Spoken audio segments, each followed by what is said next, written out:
Hi there, everybody. Good evening. I'm Ron Kelly Sperls. I'm the Artistic Director of Live Bait Theatre, and it's my great pleasure to welcome you here to the final event of our 4th annual New Works Festival. And it's a fantastic event with a good friend of mine, Charlie Rhindress. Charlie, as you probably know, has been involved with Live Bait Theatre since the very beginning. He's one of the co-founders. And this is actually the 3rd event that he's in for the New Works Festival. He was in our first event on Wednesday night, and here he is in the last event as well. Charlie is an amazing writer, director, actor, producer, an all-around great guy. And tonight he's going to be talking about the very first play that he wrote, which was just over 30 years ago. It just celebrated the anniversary last month.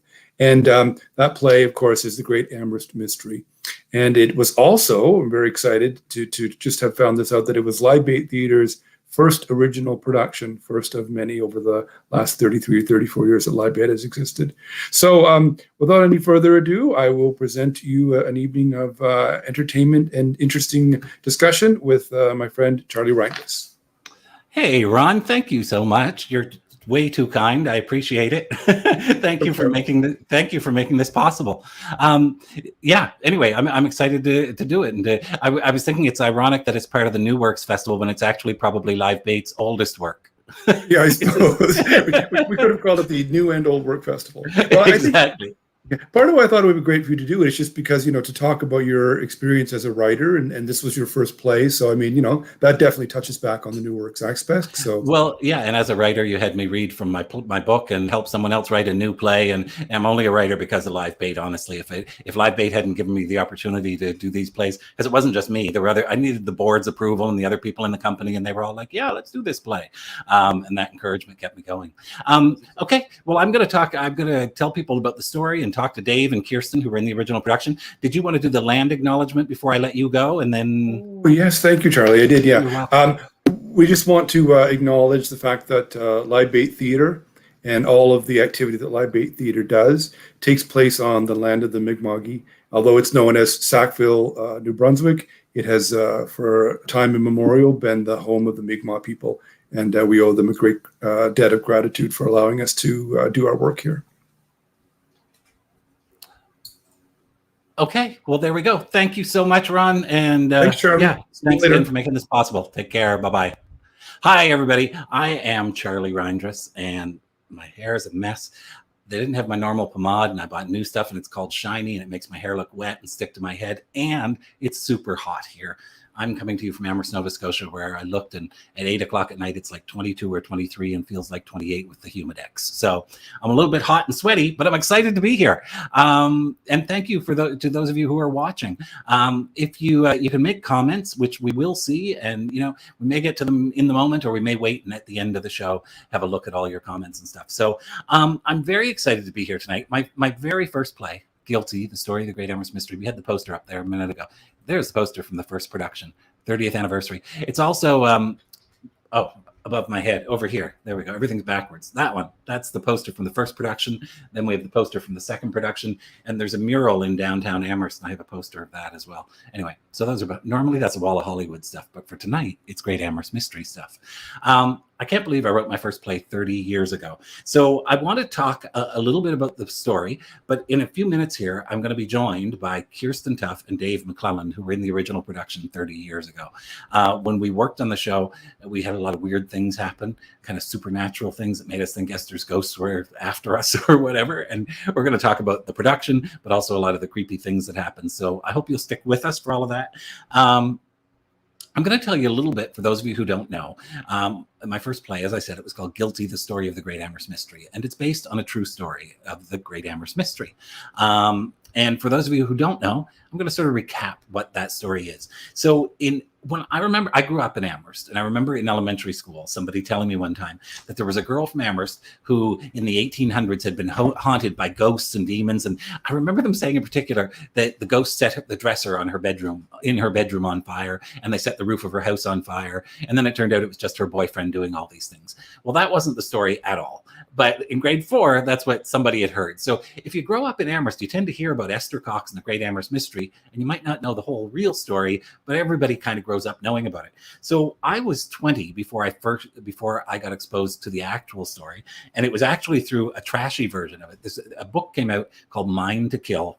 It was published in 1983, I think it was, in the United States. A man from California wrote it. It's based on the Great Amherst Mystery, but he's created a novel, and he's also invented a lot of stuff. It's a little bit exploitive. I just read on the back. I'll give you an idea what the book's like. It says, "My God, what's happening to me? The story is true. The facts are verified. The frightening events confirmed. Esther Cox really lived. The horror she experienced was real. Her case of rare and malevolent spirit possession was observed by the people of Amherst, Nova Scotia. And the macabre, violent thing that claimed her young, lovely body as its own reached out to haunt the days and nights of an entire town." Anyway, I read this. I was actually scared. I got it for my 20th birthday. I looked earlier today and I wrote my name in it. It says May 9th, 1986. So it's my 20th birthday. And I was scared to read it. And my girlfriend at the time, she later became my wife, and then my ex-wife, but anyway, Karen, we read it out loud to each other because I was scared to read it at night because the story was so crazy. So then 3 years later, my sister Kelly bought me a copy of this book called The Great Amherst Mystery. And this book is sort of the best documented case of what happened. This came out in the 1870s, and it told the story of Esther and her ghosts, and it's been in print ever since then. It stayed in. This was written by a man named Walter Hubbell, which I'll get to as I tell you the story. But this is sort of the real version of the story. And when I read this, I went, that could be a play. And this was in 1989. I'd started Live Bait with a couple of friends in 1988, and I started working on a play. I brought it to them in 1990, and they went, it's not great yet. And I worked on it for another year, and then in 91, we decided we'd do it. So it became my first play. But let me tell you a little bit about Esther Cox and the Great Amherst Mystery. So, I'm looking at my notes because I make notes and then I never read them. When I wrote that first play, I honestly thought it was going to be a one-off. And then the response was so good, I went, I think I'll write another. And I think I'll write another. And I kept doing it. And eventually someone asked me to write a book. So it sort of launched my writing career. But the story of Esther, in 1878, Esther Cox was an 18-year-old girl living in Amherst, Nova Scotia. Her mother had died and her father had remarried and moved away. So she and her younger sister, Jenny, moved in with their sister, Olive, who was married to a man named Daniel Teed, and they had a couple small kids, and a couple of Daniel's brothers lived there. There were like 8 of them in the house together. Anyway, Esther went out on a date with a man named Bob McNeil one night, and she came home in tears, and she refused to talk about what had happened.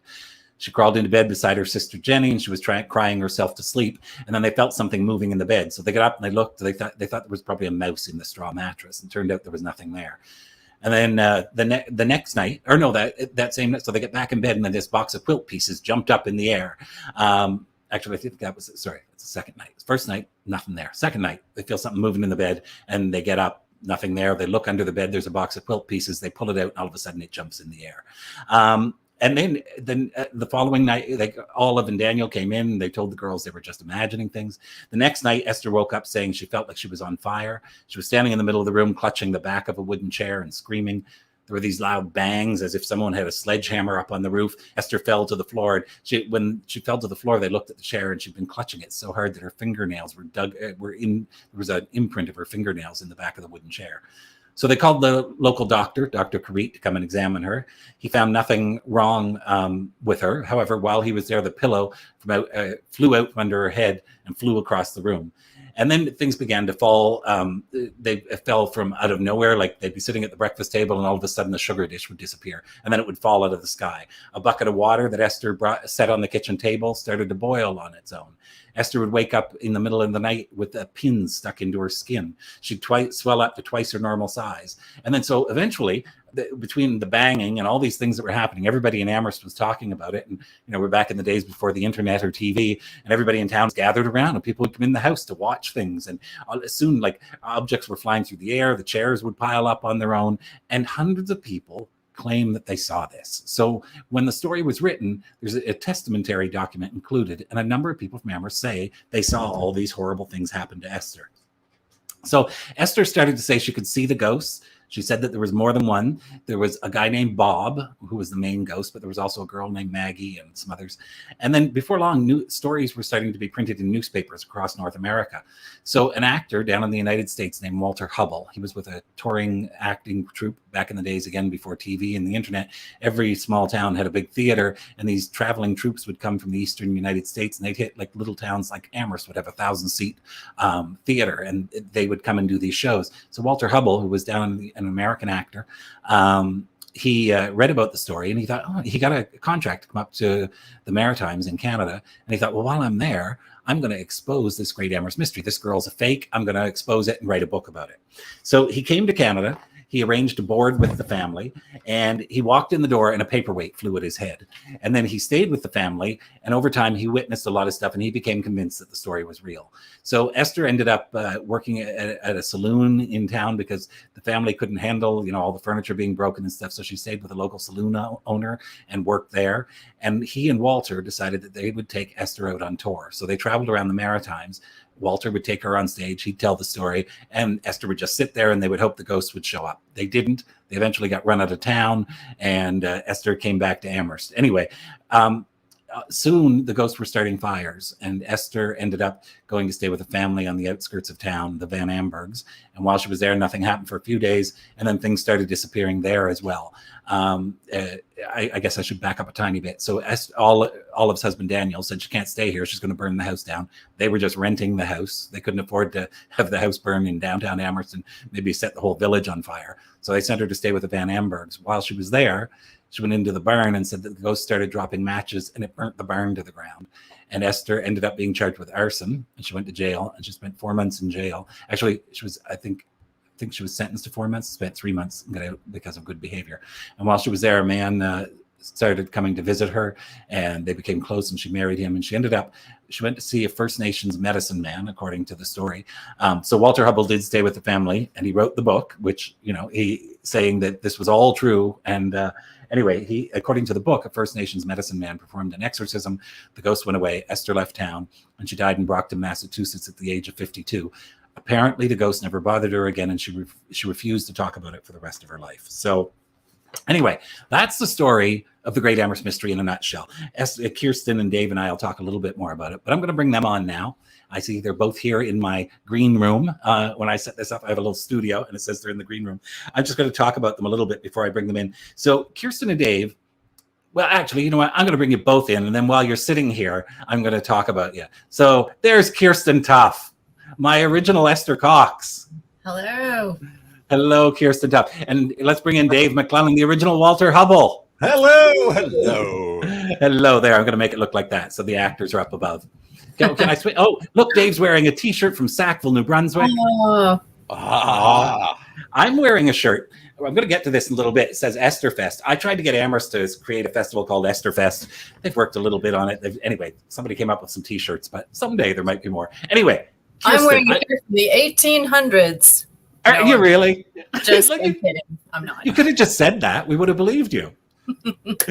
So Kiersten and Dave are two of my favorite actors from my early days at Live Bait. Honestly, from 1988 until 2000, I got thinking, I want to talk about you first. So Kiersten not only originated the role of Esther, this is what I was going to do before I brought you on screen, but then I saw your faces and thought I would have you here. She also, those of you who know my play Flying on Your Own, she was the original Rita McNeil in that play. She worked with Live Bait a lot when she was fresh out of Dalhousie University, but then she started the Zupa Theater, a physical theater company in Halifax, which continues to this day. You were one of the co-founders of that company, is that right, Kiersten? I joined in, and then I was a full-time ensemble member for a while. Oh, yeah. Okay. And she studied clowning. Yeah, I didn't know that you did a solo clown version of King Lear. Yes, I did. I saw that online. That was a surprise. But I did know she worked with TNB and Eastern Front Theater and Neptune. She worked tons of places. So we got you really young in your career, but then you went on and did theater for a long time. And recently you've changed your career a little bit, but we'll talk about that as well. But Dave McClelland was from England, had moved to Amherst. He ended up being in a show at Live Bait called Lola Star Builds Her Dream Home, which I'll get to in a second. But Dave, and then he originated the role of Walter Hubbell, but he also had original roles in Guilty and Elvis Presley is Alive and Well and Living in Sackville and Maritime Way of Life. Anyway, Dave went back. Dave worked in the Maritimes and Neptune Theatre after his time at Live Bait, because Live Bait was early in all of our careers. We were all sort of just getting going back then, and then Dave went on, and I'm still doing stuff at Live Bait, but you guys have gone on in your lives. Live Bait still hires me to do shows. I don't run it anymore. Yeah, that's true. We are all together again. Yeah. Anyway, Dave then went back to England, where he has appeared on stage and in Coronation Street in Emmerdale, and I just want to give people some of your credit so they know how accomplished you both are. But did I miss anything significant? Is there anything you want to say about yourselves? No, only that it's an honor and a privilege to be here. Sean Bean, I'll mention Sean Bean. Everybody knows Sean Bean. I played Sean Bean's brother. How about that? In a series? Yeah. There you go. I also, do you know what I realized as I was putting this together? That you guys were in my very first play. I didn't even know if I was a playwright, and you guys brought those words to life, and you were both so wonderful as Esther Cox and Walter Hubbell. And you were so good that we did the show again 2 years later, and you played those roles again for me. But then I realized that of the first 7 plays I wrote over the next 12 years, between 91 and 2003, I wrote 7 plays. One or both of you was in 6 out of 7 of those shows. Only Under the Night, neither one of you was in. So okay, here you are in Guilty. I was just gonna show a couple pictures. That's the original production of Guilty. That's Kiersten writhing on the bed in pain. And Dave's the furthest in the back with the glasses on, that young fella looking over the doctor's shoulder. How young? Good Lord. You didn't even know you were young, did you, Dave? I didn't know how young you were. Yeah. So I'm just going to, before I get into the plays where you guys originated, we're going to talk about Amherst Mystery. But again, I'm just struck by, I wrote a lot of plays with one of you two in mind. Like Kiersten, I think you're a brilliant actor. I loved working with you. I loved directing you and being on stage with you. And the same with Dave. And there you go. I was so honored to work with both of you. But I think, Dave, your first show with us was Lola Star Builds Her Dream Home, correct? It was indeed, yes. That's Dave in the dog. In the dog costume for the whole of a very, very hot, sticky run in Sackville. Good Lord, that costume, it was warm. And second from the left, I guess you're looking at your screen, the woman with the big blonde hair, that's me. I was Lola Star, and Dave was my dog named Eat Me. And then, Kiersten, I think your first show with Live Bait, was it My Darling Judith or was it Strozzi? I don't remember now. Okay, I couldn't find Zastrozzi, but I found a picture of My Darling Judith. Look how young I am there. Look at my giant hair. So that's Randy White, and then Kiersten, and then me, and then Eileen Petty. I don't even know. Look at my hair. It's hard to see my face. So that was your first show with us, I think, or thereabouts. It was 1990.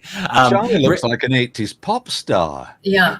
Why didn't any of you tell me? Like, I look back now and I'm like, I wasn't bad looking. I looked like an 80s pop star. I had no idea. I thought I was ugly and stuff. So you should have told me. So you look back 30 years later and you go, hey, I was kind of cute. But we were definitely all walking around saying you were ugly, Charlie. Definitely. We were also thinking we were ugly as well. That's the thing. You think, yeah, I know, but do you guys feel the same? You look at these pictures and go, I look pretty good back then. Yeah. I know. Sometimes I close my eyes and I pretend I'm 70, and then I open them and go, hey, you look pretty good, because you're only 55. It's all relative, right? Exactly. Anyway, Kiersten, I've always loved this picture because Randy's look, he looks at you like he might hate you. I'm not sure. There's something going on there. He either hates you or he's in love with you. What's that? He might hate me.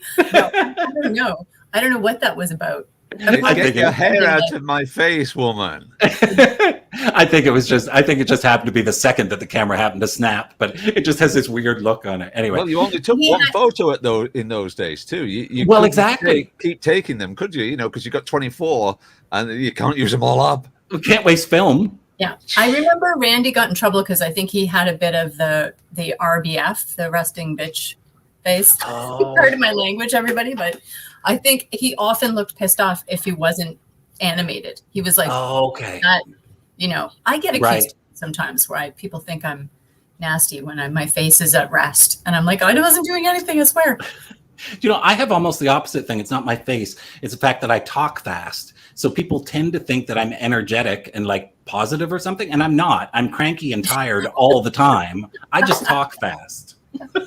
So anyway, I think, I got a little off track. We're going to get back to the Amherst Mystery. But as I got thinking about all the roles I wrote with you two in mind, I started reliving Live Bait stuff. And I think this is the first show almost positive. Oh no, we did Zastrozzi, all three of us. But then I have this picture. This is the three of us in I'll Be Back Before Midnight.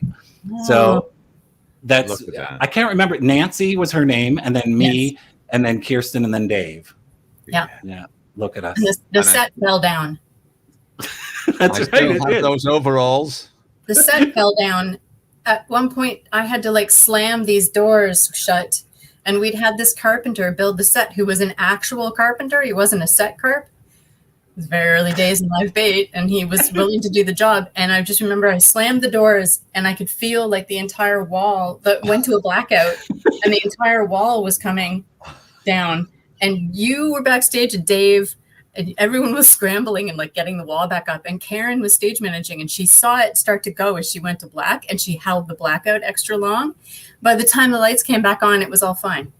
Well, okay, I don't know if this is the same night, but it was those same doors. They were sliding doors, and they got stuck. And Dave and I, the lights were supposed to go to dark, go to black, and then Dave and I had this fight on stage where we didn't really fight because it was in the dark. You just heard the two of us going, ooh, right? So we're doing the fight, and we're like 4 feet, this tiny little theater where I knew the doors had broken. At the end of the fight, Dave's supposed to run off through the doors. So I'm like, I've got to tell Dave he can't make us escape through those doors. He has to go out the other door. So we're fighting, and we're going, and Dave's going, and I'm like, okay, while he's making noise, I'll whisper, the doors are broken. And Dave stops and says, what? Didn't you have to go through the window? Is that how you ended up getting off? I don't even remember. I remember you going out through the window because you couldn't go through the doors. That's probably what. That was the same production where I die at the very, very end, and in the dress rehearsal, for the first time we did the curtain call, and I had to get up from my prone position and then get up onto the platform to take the curtain call. So we went to blackout, and I opened my eyes, can't see a thing, feel around for the platform, go stand on platform, and I hear Randy say, Dave, what you doing? And the lights came up, and I was in the audience. All of the three of us, the rest of us are on stage, ready for our bow, and Dave's off in the audience. Going into the audience for the curtain call. Oh, that's very funny. Okay, so now we're going to talk. I've got a couple pictures here of Guilty. So we did it in 91. It was such a success. We did it again in 93. And that's the two of you. Kiersten, you're leaning on Dave's shoulder there at the farthest in the left of the picture. And then this is my girlfriend, Heather, actually I was married to someone else, and she was like a university student, but she was also in the show. So this is that's you, Kiersten, and Heather with the quilt pieces flying in the air. And then when I rewrote the show, I added a scene where a Bible burst into flames. That's Kiersten on the bed being hugged by her sister. And that's That was good. Heather with the Bible. And then this is Marty Burt, and Marty played Bob McNeil, the guy, when Esther goes out on a date and it doesn't go well. This is the date scene, and he pulls a gun on you. So I was able to find a few pictures from that first production. So it's funny, Charlie, when you were reading the potted history of Guilty at the of Esther's story right at the very, very beginning, it made me think of Stranger Things, a TV series, because it's that sort of stuff that you were talking about that was happening to this girl, and it just made me think Stranger Things. You know, the parallels are just incredible. Yeah. I'm going to have to watch that. There you go. Well, one of the things I find interesting about the Amherst Mystery is it happened in the 1870s, but it's got elements of like the Amityville Horror. It's got elements of The Exorcist. It's got elements of Poltergeist. It's got The Entity is another one. There's all these different kinds of horror films that are out now, and whether it's a haunted house or whether it's a possessed person or whether it's a poltergeist, all of them are in this one story. Yeah. And it's often girls of a certain age too. That's the other coincidence. That's the other through line.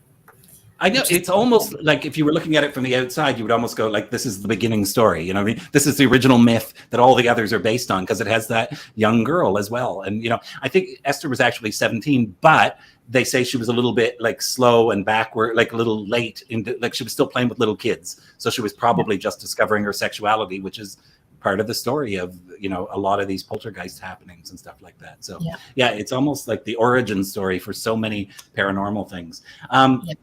I was just going to talk a little bit now. I'm going to go back to you two being in plays that I wrote. So the second play I wrote was Elvis Presley is alive and well and living in Sackville. That's Kiersten in the red sweatshirt and Dave as Elvis. Whoa, so you were both. Thank you very much. You guys were both in my first play and my second play. And then my third play, Dave McClelland was Rusty Gates in Gates Motel.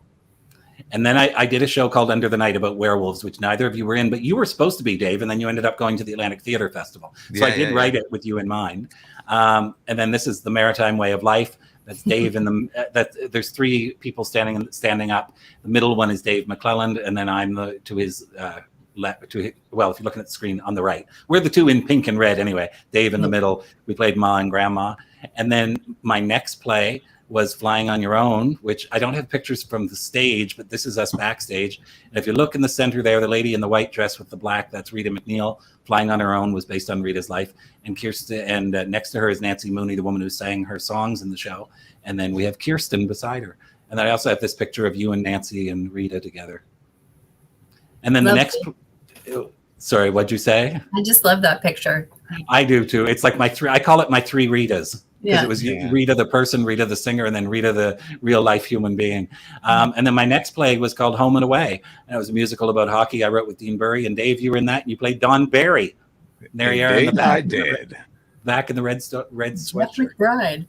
Oh yeah, Jeff McBride is in that as well. Yeah. And Craig Wood, I think was his name. Yeah. Anyway, I also have this. That's the poster from the second time we did the show. So. Anyway, so there we go. There's a little trip down memory lane. You two inspired me a lot. Like, honestly, in those plays, every one of them, I knew you were going to play the parts, and I had you in my head when I wrote them. So anyway, it's exciting to be back with you. Feel deeply honored to have done that. Yes. Live Bait was my, connected to this Works Festival, Live Bait was my introduction to new Canadian plays.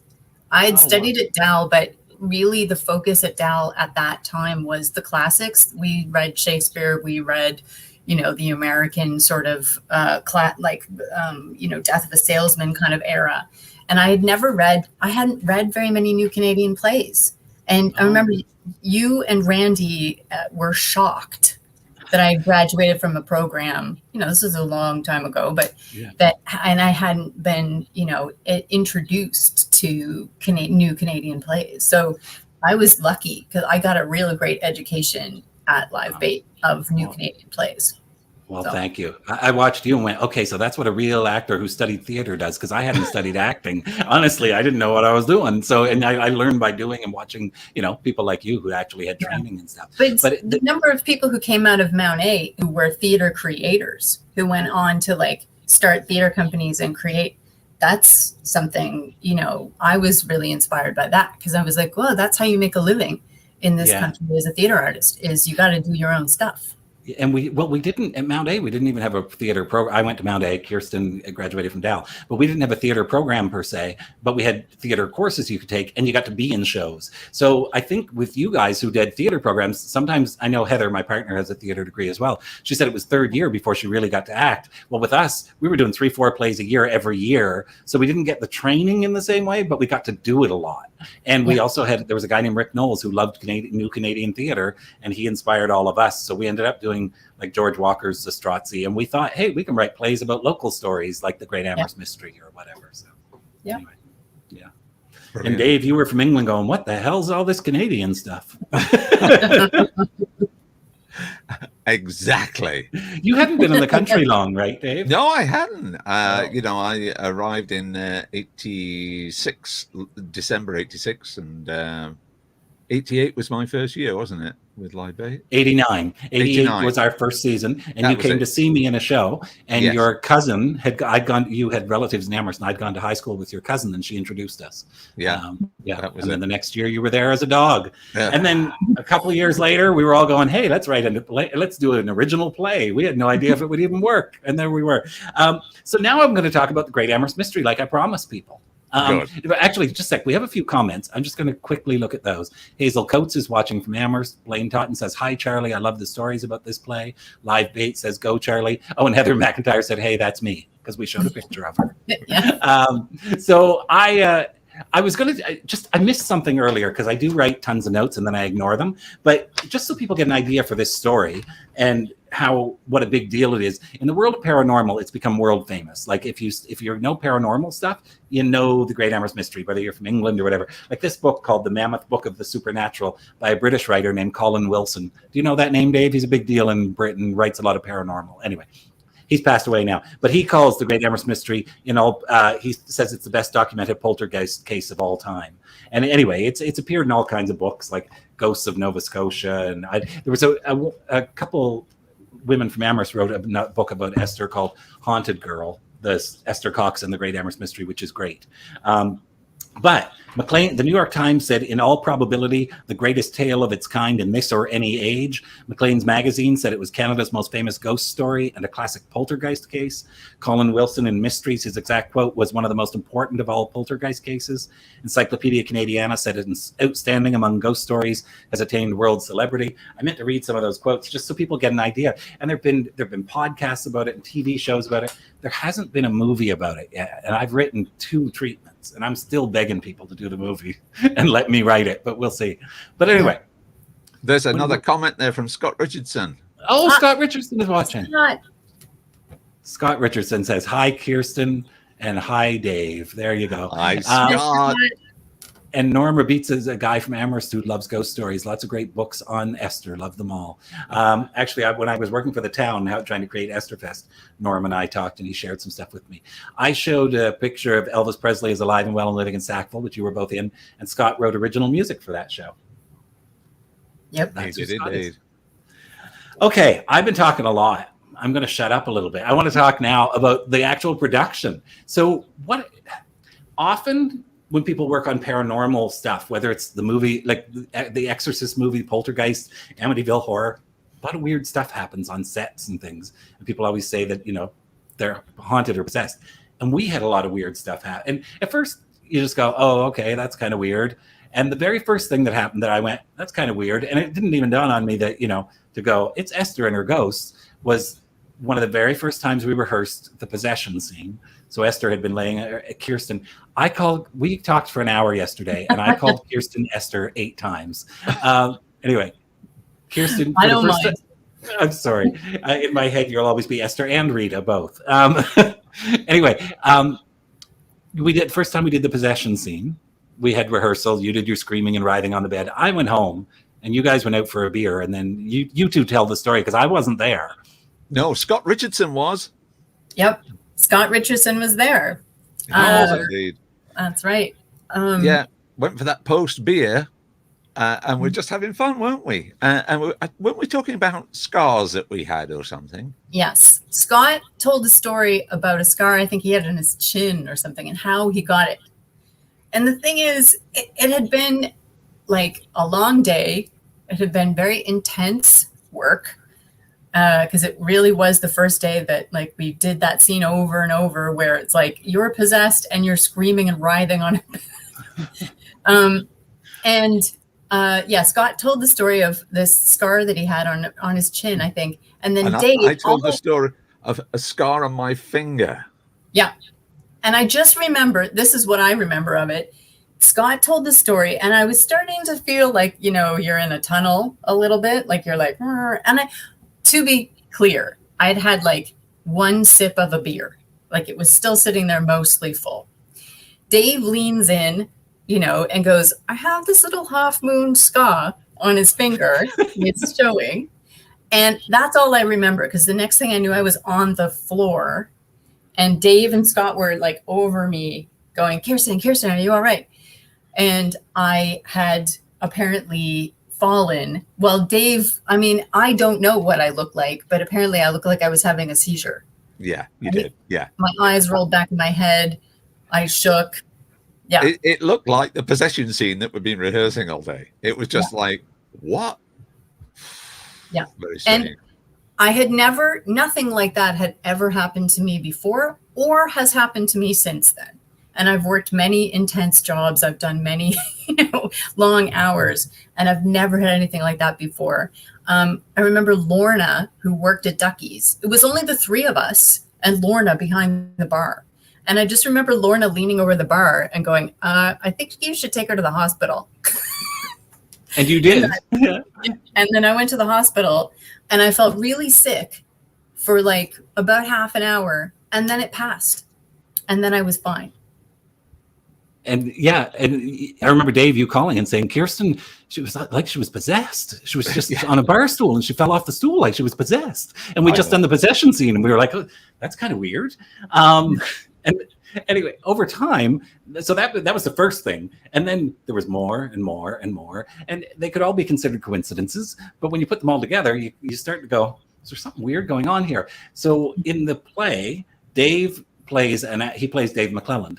And he's a medium who's going to call up the spirit of Walter Hubbell to tell the audience this story. So the second night of the show, it's a lovely evening out.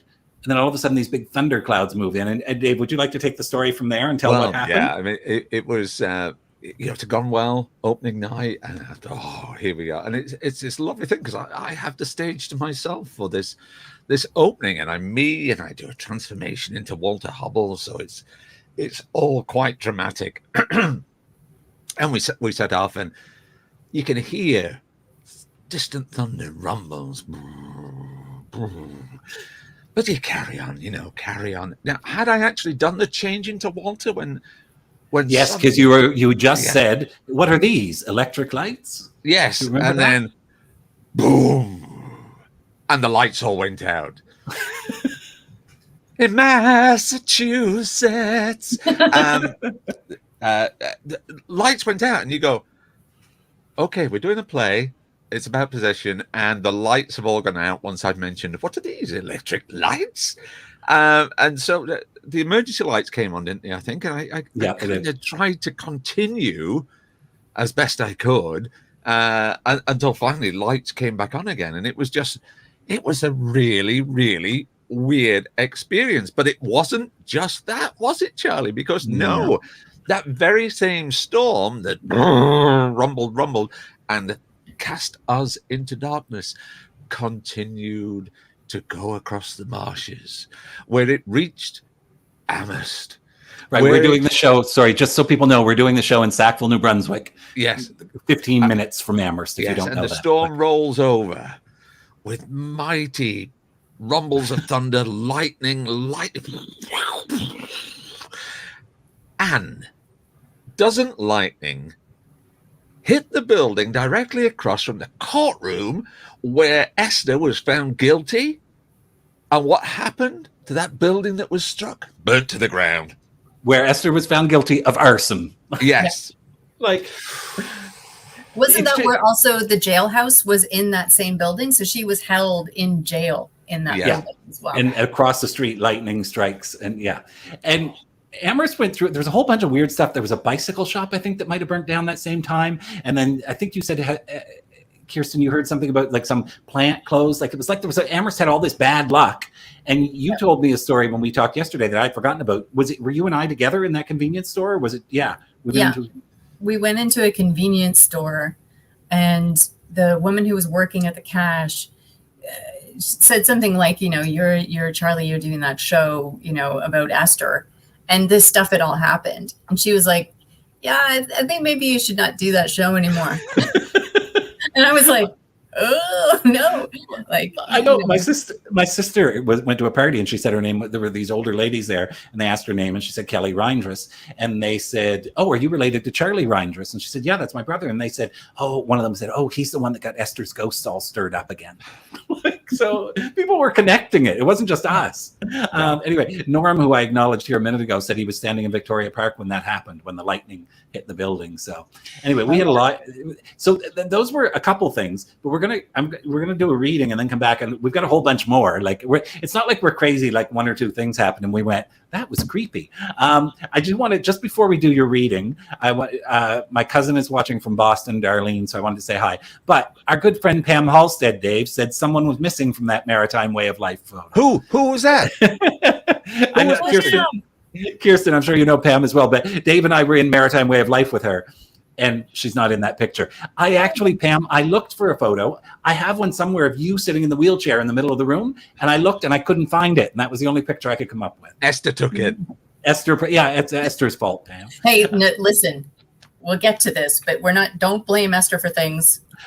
Yeah, That's true. If you don't want to raise the ire, I'm telling Actually, you. why don't you tell that story right now? You can skip ahead and tell that story that you were doing a show and what happened. Well, I was doing a dinner theater for Live Bait in Years Amherst later at the Wandelin. Yeah, and it was many years later with a few other actors in the band, and for some reason, and I don't remember why, the story of Guilty came up and Esther's name came up, and Esther's last name is Cox, and so it's sometimes open for ridicule, and so jokes were made, and I kind of felt like, I don't know, I feel weird about it. You know, I have a raunchy sense of humor, but at that moment I was like, I don't think this is a good idea. That night we had been doing this show, this dinner theater, touring it, and we'd been, striking the set and the lights and everything and setting it up, no problems. That night, every single thing that could go wrong went wrong. Our lights were flashing on and off for no reason. The sound wasn't working, and then when it did work, it would squeal. Plates were, like people were forgetting lines. It was really wonky, but there were just all these weird technical glitches that we had no explanation for. And at the end of the show, afterwards, we packed everything up, and I was like, okay, I need to do something. So I went out into the parking lot of the Wandelin, and I stood in the middle of the parking lot, and I looked up at the sky, and I went, Esther, I promise you, I will never make fun of your name. I will never ridicule you again. I love you. Peace. That's it. And I swore I would never do that again. Because honestly, she let me know. She was like, nope, I'm not having it. And you never had a problem with the show again after that, right? Like there were no technical issues. And I've always felt like, I made peace with her. Like that there was some understanding of like, you got to play me, so you respect me. Didn't you say that your mom had taken photographs at that show?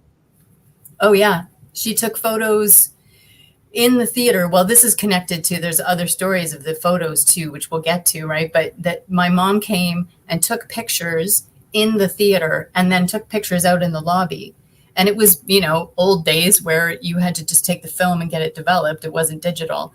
And when she got the pictures developed, every single picture of the set in the theater had white slashes through the pictures, and every other picture was totally fine. Weird. Okay. I didn't know that story, and I'd forgotten about the convenience store and the dinner theater, actually. So it was great. Kiersten, Heather, oh my God, I'm going to call you every name in the world except Kiersten.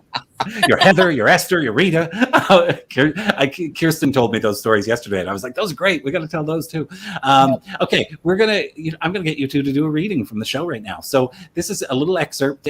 Dave's going to read the stage directions because I'm going to disappear, just be off camera, so that you can just focus on the two of them. And this is, Dave has arrived at the house, and he's decided Walter Hubbell has arrived at the house, and he wants to expose the story as fake. He's become convinced that it's real, and this is a scene starts with a little monologue from Dave, and then he's joined by Esther Cox. So I'm going to leave, and I will leave it to the two of you. I had been at the house less than 1 week when I made this journal entry. There is no end to the wonders, and I am certain that the things I have witnessed cannot be the result of tricks or sleight of hand. Incidentally, I am beginning to realize that there may be more money in publishing a true ghost story than in exposing a false one. I have witnessed objects disappear before my very eyes and then fall from the ceiling. On more than one occasion, the ghost or spirit has thrown objects directly at me. I fear that it does not appreciate my presence in this home. Just last evening, I was alone in the parlor lying on the sofa when a large glass paperweight weighing fully a pound came whizzing through the air some 12 or 15 feet. Most fortunately for me, instead of striking my head, as was the evident intent of the ghost who threw it, it struck the arm of the sofa, missing me by just 3 inches. To say I was awed by this fearful demonstration of the power would indeed seem an inadequate expression of my feelings at that moment. I felt I had escaped a most unnatural death. Truly, in this house, Murder lurks within the atmosphere, and yet people say, and thousands believe, that there are no haunted houses. What about you? Do you believe? Or have you managed to come up with a theory that explains it all away? Almost everyone who has ever heard or read about Esther's story has their own ideas about what caused it.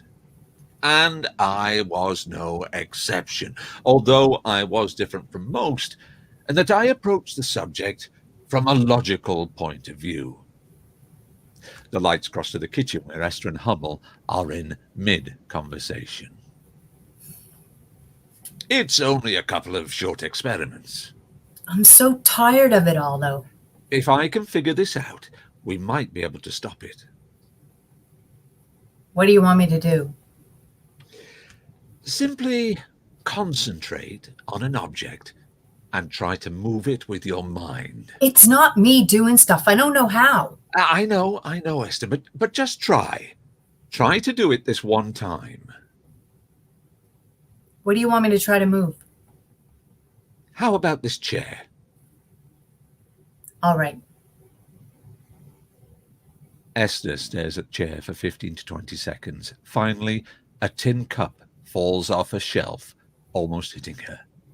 Did you see that? Sort of. I was staring at the chair. So you must be emitting some kind of power, electricity or... It ain't electricity. Dr. Karit's been trying to say that. That's what it is for months now. And it ain't it. It's Bob. I know, Esther. I'm not saying it is all electricity, but that could be a part of it. Would you do one more thing for me? What? Just hold my hands so we can make a closed circuit. It would help me with the theory that I've been working on. If I can come up with a logical explanation, it might make it easier for people to believe that you really are being tormented by this ghost. I don't care if anybody believes me or not anymore. Don't give up, Esther. I want you to solve this. Everybody does, Mr. Hubble. I know, but I think I'm very close now. Please help me, Esther. If it means that much to you. She holds out her hands to Hubble. He takes them in his. Now, just stare into my eyes. They hold hands and stare into each other's eyes. The lights fade slightly on this scene and come upon the church ladies. We can still see Esther and Hubble conducting their experiment. As the scene goes on, Esther seems to become energized, and Hubble is drained. By the end of it, he will be slumped in his chair.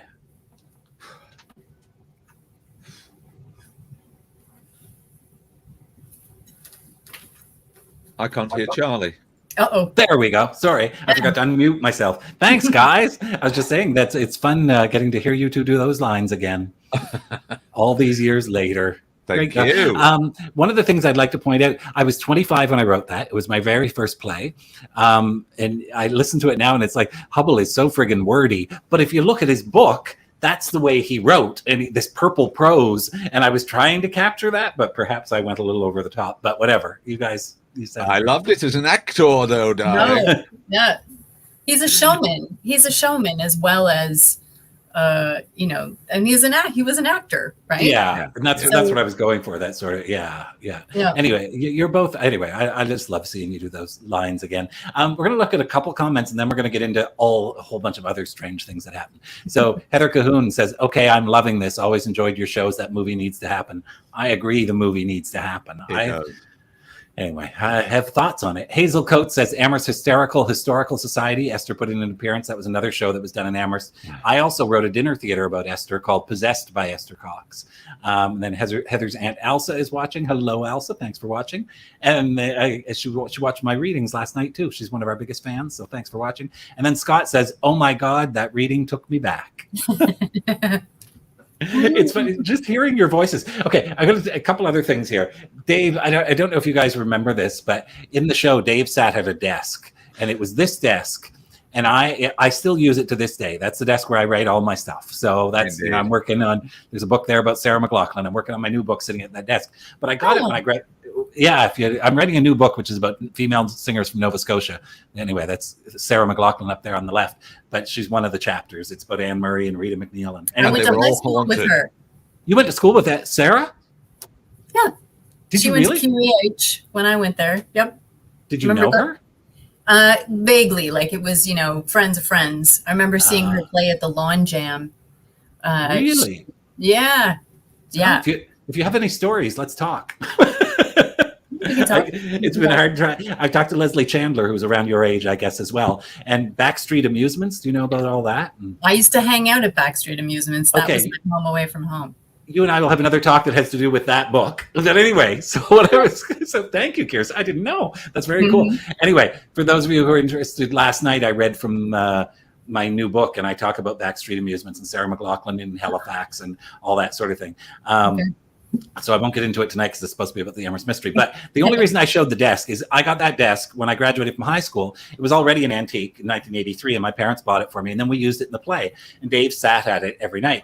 And Dave, in the play, the ghost writes on the wall at one point in the show, "Esther Cox, you are mine to kill." So Dave actually stops the action of the play as Walter Hubbell walks up on stage and says, and then a ghostly hand gouged into the wall, and he had this giant marker, you know, big thick marker, and he wrote, "Esther Cox, you are mine to kill." So Dave, as he was sitting at my desk every night, was worried that maybe the marker wouldn't work. So he would open the drawer, and inside he would test the marker every single night. And so inside the drawers of my desk, I continue to have that marker from 30 years ago. And Dave, every time I open the drawers, I think of you and the Great Amherst Mystery. I've had the desk for 40 years, and you're always with me now. Yeah, there we go. And it always worked. Yeah, I don't see any places where the marker was dry. No. Oh, dear. Scott Richardson just said, I sent you a picture of the scar through Messenger, Charlie. The scar. If you'd like to see his scar, maybe I'll download it while we're talking later. Yeah, exactly. Don't show me because I might pass out. Exactly. And Norm was security for Sarah a few times. There you go. I'm going to get all kinds of Sarah McLachlan. I'm also writing about Rita McNeil, Carol Baker, Anne Murray, Portia White, Heather Rankin. There's like so many Nova Scotia female singers. It's my long list is like 18 to 20, and I've got to cut it to 8. But anyway, there's a lot of them. Okay, so Kiersten, I offered you the part in the play, and you immediately put your back out. Is that right? Yes. We'll just go through some of these shorter now. But yeah. Yeah. I was working for TNB doing the Young Company tour, and I put my back out, and then we had to cancel shows for about 2 or 3 weeks. Well, I couldn't walk upright.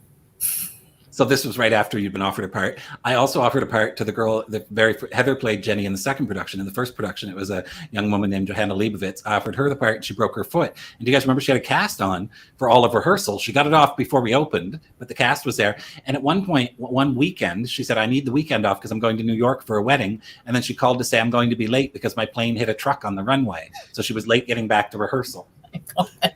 So by now we're going, Kiersten put her back out, and then Johanna broke her foot. Johanna's plane hit a truck, and Kiersten passed out when she was, at Ducky's that night. Another story, Tom McCogue was a reporter for the Chronicle Herald at the time, and he came to interview us and take pictures. And this is 1991, no digital pictures. He had film, and he would take the film, he'd put it on the bus, it would go to Halifax overnight, they'd develop it down at the Chronicle Herald studios, or the Chronicle Herald office, and use the pictures in the paper.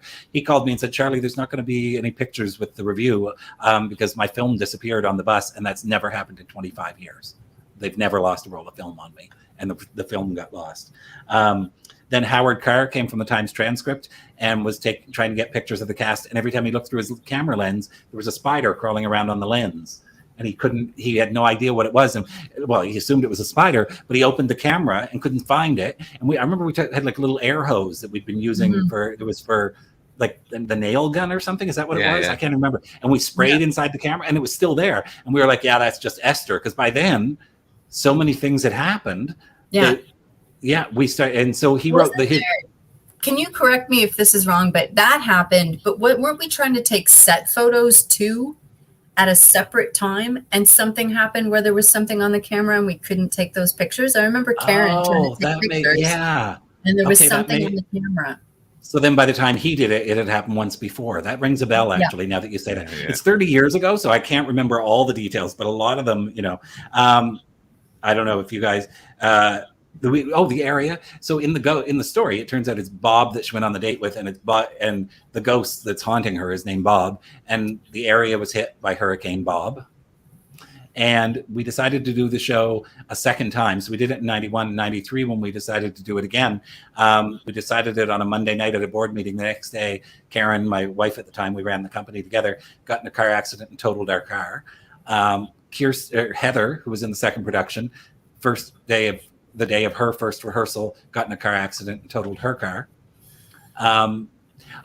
Do you guys remember the church ladies? So they sat, there were three women we called them the church ladies, and they gossiped about stuff and they provided musical background. And they were knitting, and they knit this great big, it looked like this thing that came down from the drape down. It was all made of yarn, but it had crosses and skulls and all this creepy stuff in it. Well, after we did the play, I thought it'd be fun to hang that in my house. So Karen and I were living in this place on the second floor. It was a second floor apartment. So you walked in, you went up the stairs, and it was just an open stairwell to the second floor. So here, there's this big wall. So you come up to the second floor and you just look, and there's this big wall. And I was like, I'll put it up there. So I got a ladder and balanced it on the stairs and the wall and went to hang the thing, and the ladder broke, and I literally fell straight through the ladder onto the stairs below. And I fell like this with my arms in the air, and my arms were all bruised and bloodied. It's just, anyway, so many things. Am I missing anything? Is there anything there that I'm just looking at your list. I think we've covered all of those bits that you had in there. I do remember there was a silly thing happening so there was Hurricane Bob the first time, but then the second time it was the Twin Peaks Bob. But there was also, there was a campaign for Doritos that was Bob's favorite snack. So there were posters all over the place that said Bob's favorite snack all over like Amherst and Sackville. Bob was everywhere. I forgot about that. That's right. Bob was everywhere while we were doing that show. The reference to Twin Peaks, we'll come back to, I'm going to get you guys to do another reading, and then we'll come back. And that's sort of that was the creepiest of all the things that happened. So we're going to save that for after your second reading, and then we'll come back. And if you guys think of anything else, it's so cool to talk to you, because one of the things I've discovered now that I write, I don't write plays as much as I write musical biographies now. Who knew? It totally happened by accident. But writing nonfiction biographies, as you interview people, everyone remembers things slightly differently. So for me, it's actually cool to talk about these stories and have you both go, yeah, I remember that. And it's like, I didn't dream it. That all really happened. Yeah. And then you remember some that I clearly don't, Kiersten, which is great. Yeah. It's nice to hear some new stuff. Okay, so we're going to do another reading. And again, Dave is going to read the stage directions. Let me just call up this second one here. And then this one, I think this also starts. So at this point in the show, the house has been set on fire. The ghost has starting fires. I think there's bedding has been set on fire and all kinds of stuff. And Daniel, so Esther's brother-in-law, is worried that the house is going to burn to the ground. He's like, she can't live here anymore, Olive. And Olive really wants you to stay, and you're upset about having to leave your family. And so Hubble has a little bit of a monologue to set it up, and then we got to... Are you going to get Scott's scar while I do this? Oh, yes. I will go look and see if I can find Scott's scar while you two are doing this reading. So here we go. And once again, Dave will do the stage directions. So the power that tormented Esther only seemed to get stronger. Prayer did very little. Medicine did even less. I had a theory, but I could still not figure out what had happened to start these terrible events, so was powerless to stop them. After that night, the fires got worse. They happened throughout the house without warning, anywhere, anytime. Being at the center of town, had the Teeds' little home caught fire on a windy day, it could have been the end of the entire village of Amherst. Lights go to black. The church ladies begin singing Amazing Grace at a very low level. Esther enters her room and kneels by her bed and prays. They continue singing under her prayer.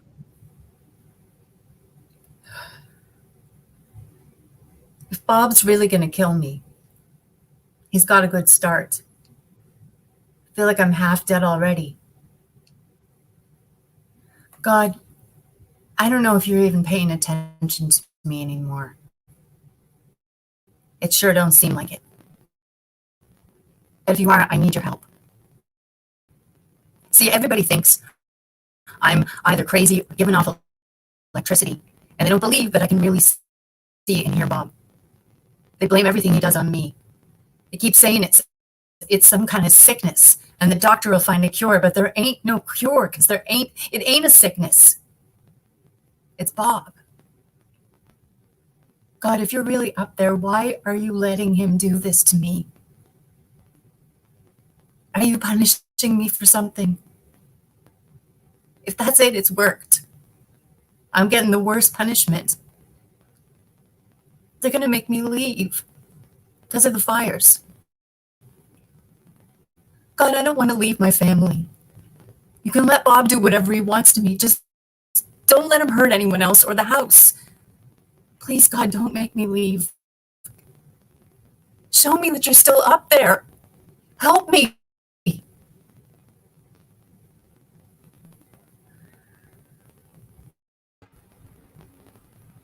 There we go.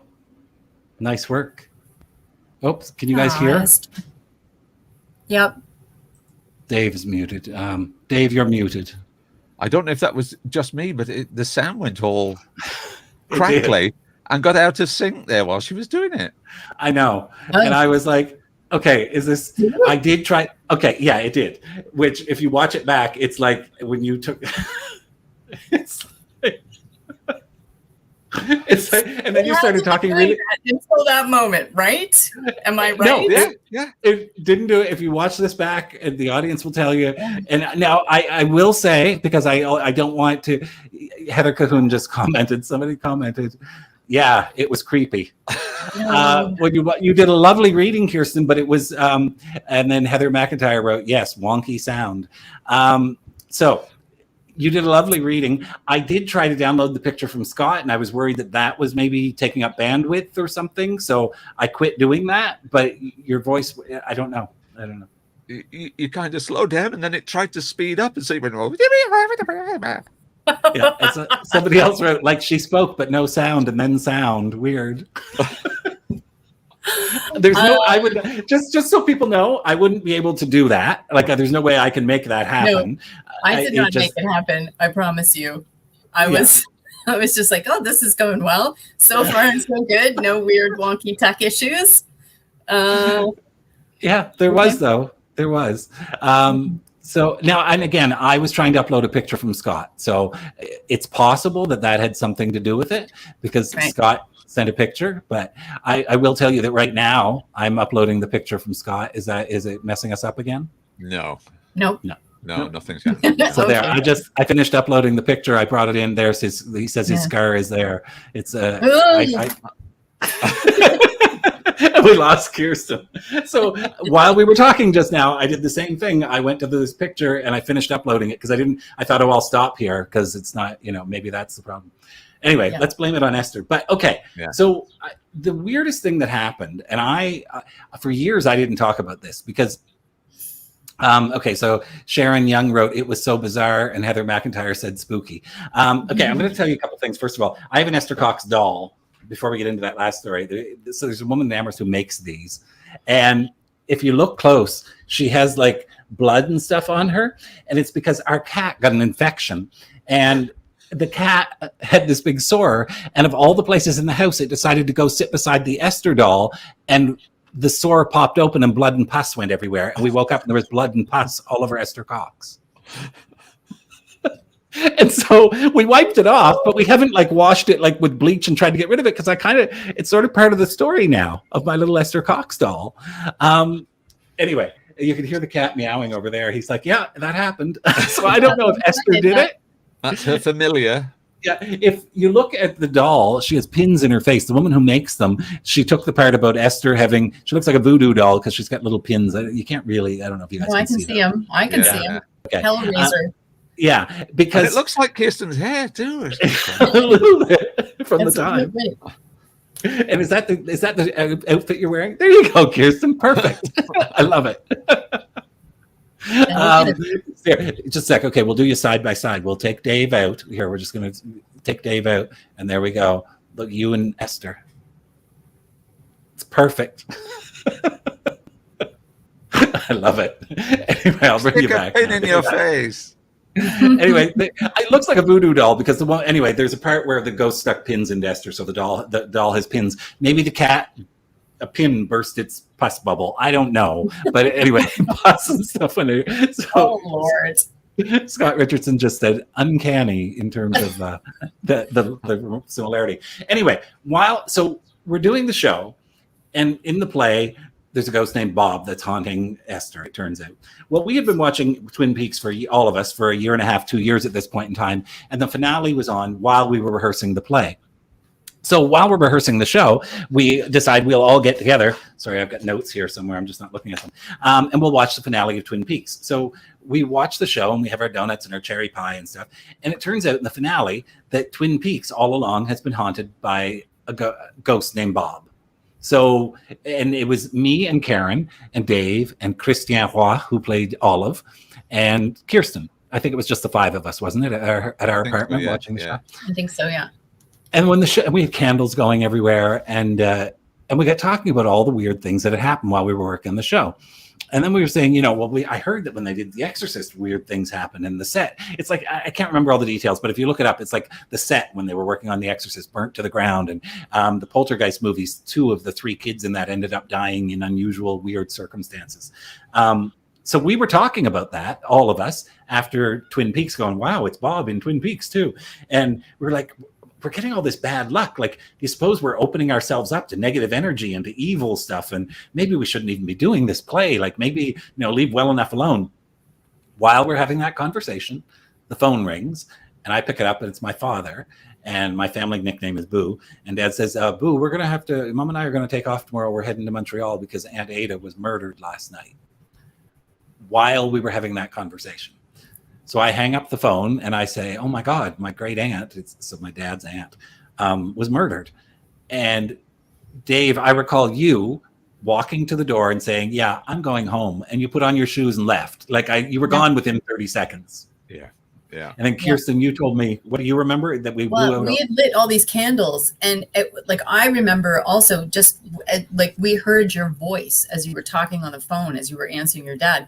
And we were like, okay, this is not good. So we're blowing out the candles, turning the lights on, and okay, creepy atmosphere done now. We're done. Yeah. It was weird.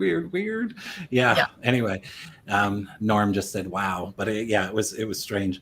Anyway, so there you go. So folks, that's the Amherst Mystery. And we, after all the weird things that happened the first time, we did it a second time. And then it was done in Labrador, Happy Valley, Labrador. And the guy called me and he said, Charlie, we're going to have to postpone the opening by a week. I've never had such bad luck putting a show together. While I've been working on this show, my aunt was diagnosed with cancer. My girlfriend left me and the fans in the theater froze open and it's -40 in there. We can't even go into the theater. That's the only 3 times the play has ever been done. So anyway, we did Possessed by Esther Cox, the dinner theater, technical difficulties as well, lights randomly turning off and on, and then this tonight with Kiersten's voice. I feel bad that people didn't get to hear you do the reading as well as it could be, but anyway, there's no sense. We won't do it. It's part of the chorus, right? This is part of the experience. It's live, and it's also, doing the story of Esther, and, You did a lovely reading, though. And just if people can ignore the fact that it was a little delayed, but yeah, it was really nice. Do you want a chance to do it again, or are we good? We'll just leave that as I think history show. It is the way it is. Yeah.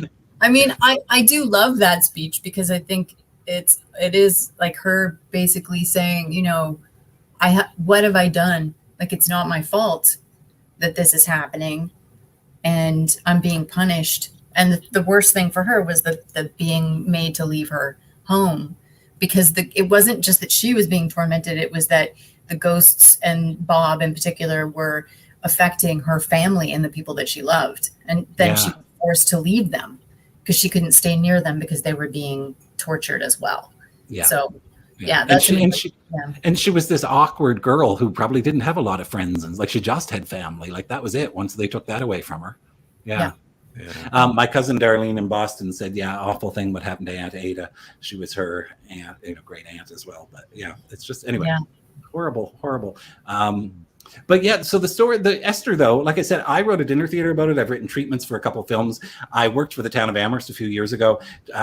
We were trying to get together something called Esther Fest, where maybe we would do the play every year, but also we could have like an escape room, and we could have like, psychic readings and tarot card. Anyway, we had all this stuff. I went to Salem and saw what they had done with the witch trials and what Salem does every year for the whole, year round now, but the month of October is just crazy there with all this paranormal stuff. And Canada doesn't have a paranormal capital. Like Amherst could be it. We need to claim that story. And anyway, I worked for the town. I came up with some stuff. A man in town who's a tattoo artist, just an artist in general, came up with these T-shirts. He created that image, and it's I don't know how well you can see it, but anyway. There's a local person here in town down at Dale's Market, and they sell these T-shirts, and it says the Great Amherst Mystery, 1878-79. So anyway, I'm hopeful. I'm still hopeful something will happen there. And like I said in the film, but you two both, Esther has continued to be part of your life too, right? Like Dave just recently. Yeah. Well, yeah. During these incessant lockdowns that we've had through the pandemic, here in Sheffield in England, we have an equity branch, and we started doing online play readings to keep us occupied during the lockdowns, and it's been a lifesaver for us. George Bellevaux's on. George Bellevaux played Daniel Teed, just so people know. Hey, George. Hi, George. We've done all the classics, we've done comedies, we've done new stuff, we've done old stuff, and one night. People were talking about things that happen when you do a play, and I mentioned the guilty because of the stuff that we've been talking about, all the stuff that happens around a play, and everybody go, "Oh, we'd love to do a reading of that. It'd be an interesting one to do." And so, Charlie, you sent me the play, and we did it as a reading, and as you say, 30 years old, and it came across very, very well. And for a group of people who weren't familiar with the story. They had a hard time trying to get a Nova Scotia accent. It was quite interesting, but it came over still very, very well. It's interesting the perspective that you get of Walter Hubbell now that we're 30 years later. Somebody said, that Walter Hubbell, what a bastard, the way he treated Esther, and it was all about, somebody else taking advantage of her.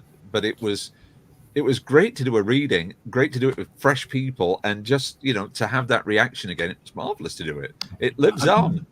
I'm so glad, because it was my first play. I probably, I don't know. I wasn't a great playwright. Hopefully I've gotten better. Who knows? But, it's nice to know that it still works. So, Showcase Productions in Amherst is interested in doing a production, and I'm talking to them about doing it not this year, but next year. And I'm probably going to do some rewrites, because 30 years later, I do think we live in a slightly different world. And that one I think Walter came across a little bit as her savior, or that's the approach I took, when in fact, I think he was taking advantage of her, and I need her to save herself. So anyway, I'd do that in the rewrites. But Kiersten, you've continued to think about Esther. Yeah, I right now I'm kind of taking a divergence in my path as a performer. I'm studying community work, actually, because I started doing a lot of community arts, like working with communities that have barriers to arts participation as an artist, sort of working with people. And that kind of led me into, doing community advocacy and community work. So I'm in the middle of a program at George Brown where I'm studying community work. But the interesting thing is that there's other actors who've come out of the community work program who have used theater and used performance as activism and talked about certain stories. And for me, I think that Esther is also a story about a girl who, I think that there was significant mental health issues. I think that she was also someone who was a victim of a sexual assault. And that, there is an interesting intersection of a lot of these cases of possession are young women of a certain age. And often they're women who are just coming into their sexuality, or just sort of realizing, that there's a certain societal view of sex that times are changing, but not as quickly as we'd like. And so there's a kind of a very narrow view of like female sexuality sometimes. And yeah, I just am interested in working on a show that is, sort of about women through history that are in that sort of similar situation. I'm also interested in the magical element of it too. The fact that there was something supernatural or sort of extra happening, as I'm sort of interested in using magic and having like a vanishing act. And telling Esther's story as part of all that you're exploring. Yeah. Is that correct? Yeah. Along with a couple of other true stories that I've come across that I'm still doing like research on. But Esther, because I have such a personal experience with playing Esther, it was, I was 23 when I first played Esther. And, it was kind of an interesting time for me too, because I was saying this to you guys yesterday, that I was sort of just starting to realize that there were things going on with me. Like I started having panic attacks. That was the other weird thing that was happening, is I was having panic attacks on stage and I didn't realize what they were. I had no name for them. I just knew that all of a sudden I felt weird and out of body. And, I was like, oh my God, it's this play is doing something.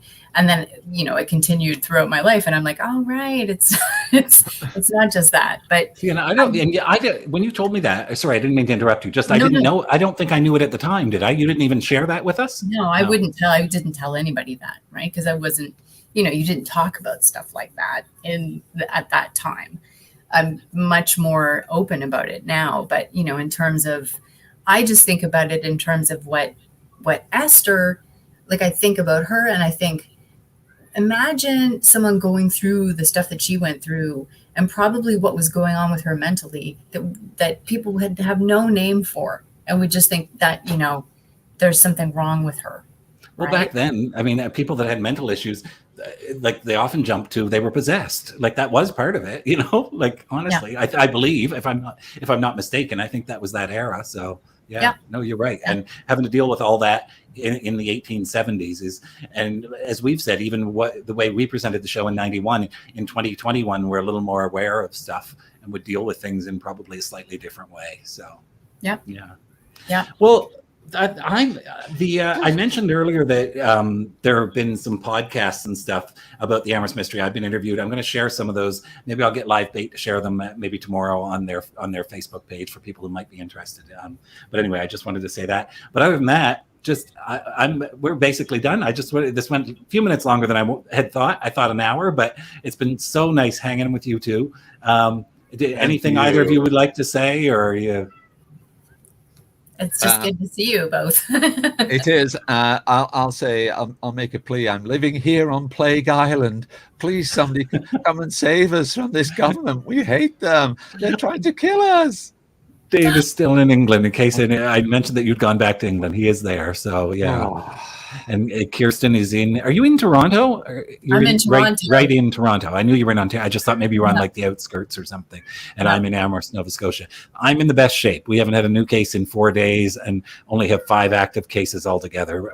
We're really lucky here. So anyway, I hope you guys stay safe. And I love seeing you. We're getting some nice comments. Live Bait said great job. And Norm said it was great. Love anything having to do with Esther. It's been so nice hanging with you two again, hearing you say those words and hearing all those stories and realizing I'm not crazy. Those things really did all happen. No, they did. You two take care, and I hope we get to chat again real soon. Kiersten, I'm going to get in touch with you soon about Sarah McClellan. Dave, hope to see you soon too. Yes. Okay. Goodbye. Love you guys. Love you both. See ya. Bye. Bye-bye.